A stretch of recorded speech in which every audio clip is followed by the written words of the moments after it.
Do you feel unsatisfied and unfulfilled in your current job? Join me in this video as I talk about how to find fulfilling work.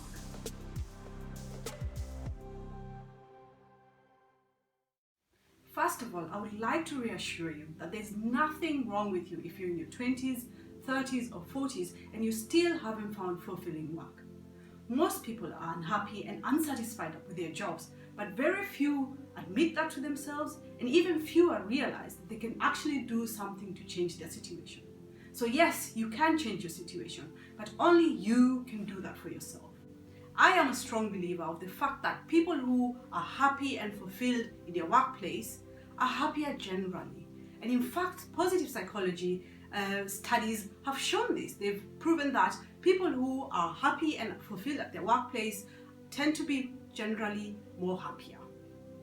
And if you think about your social circles or even yourself, we spend so much time at the workplace, and if you're not happy there and if you feel unfulfilled, then the chances are you will also be unhappy in your private life, because work has a very important function of giving us meaning. It gives us a sense of meaning. And if we are in a work where we feel unfulfilled and unhappy, then we actually feel like we're wasting our time, we're wasting our lives, we are not doing what we're meant to be doing. So how then do we find a job that is fulfilling? It's important to realize that work can only fulfill us if we use our gifts, talents, abilities and strengths to better the world or to serve others. I'll repeat that again.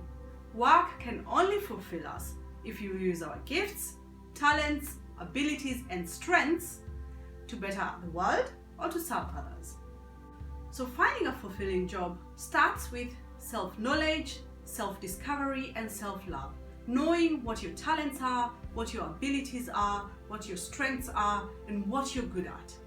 And if you do a job where you are able to employ your gifts and talents and strengths, then the job becomes fun. You enjoy that job. On the other hand, if you use your gifts, talents and abilities to serve others or to better the world, then your job is just not fun, it becomes fulfilling, it becomes meaningful, it gives you a purpose, a sense of purpose. And then you have a fulfilling work. So the second thing you need to do after finding out what your gifts, talents and strengths are is to find ways to try out different jobs and different careers. This could mean doing volunteer work, or changing your jobs, or trying out an internship, or starting a small business part-time. The most important thing here is to take things slow and have a plan. Don't put yourself in a situation where you'll be unhappier than you were before. The idea behind this is to expose yourself to situations where you can get a feeling whether your talents and gifts are actually in alignment with that job, and also to find out whether your ideas about yourself are accurate. Because sometimes we think certain things about ourselves, we think this is my core strengths, but then we get into a job where we actually get to practice that and then find out that actually that's not your core strength. And it's important to remember that there is no job which is a perfect fit. There will always be something about the job that's boring or that you don't like doing. But there are some jobs that fit better than others. And this is why it is so important to do this practical side of things so that you can really get a feel for it. It's important that you trust your intuition and your feelings, because they communicate to you whether something is completely amiss or if something fits much better than something else, or a job fits much better than another job. And so that you can see that I actually have put myself through this is when I was 19, I joined the army. And one of the reasons I joined the army is because I like the fact that it's an adventurous job, that I can push my discipline to the limits, and that I could travel the world. And sure enough, the army did give me these things. But I soon found out, after being in for about 3 years, that a very core part of myself, a very authentic part of myself, my intellectual self, was completely neglected in that job. And that made me very unfulfilled. And so I actually decided to do volunteer work. I did volunteer work in an organization which helped victims of crime. And I found out that I actually was really good at it. I could really console the people and really offer my support. And it was taken on very well by the people who looked for support from me.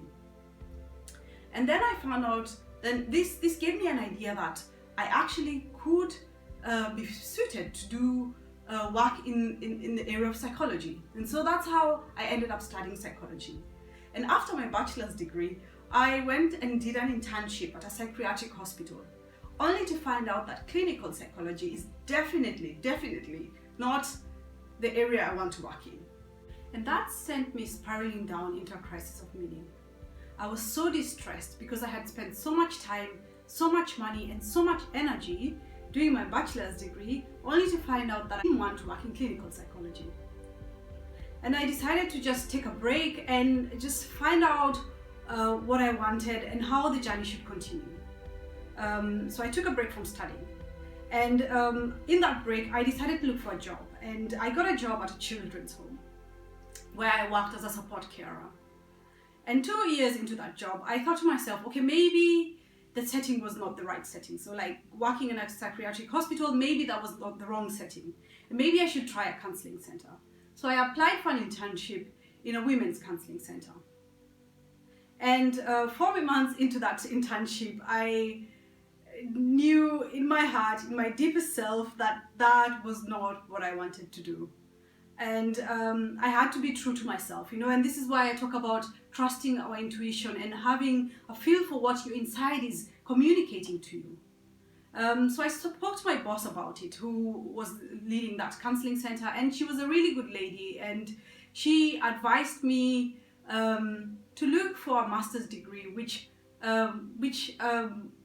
addressed topics that I really was interested in it.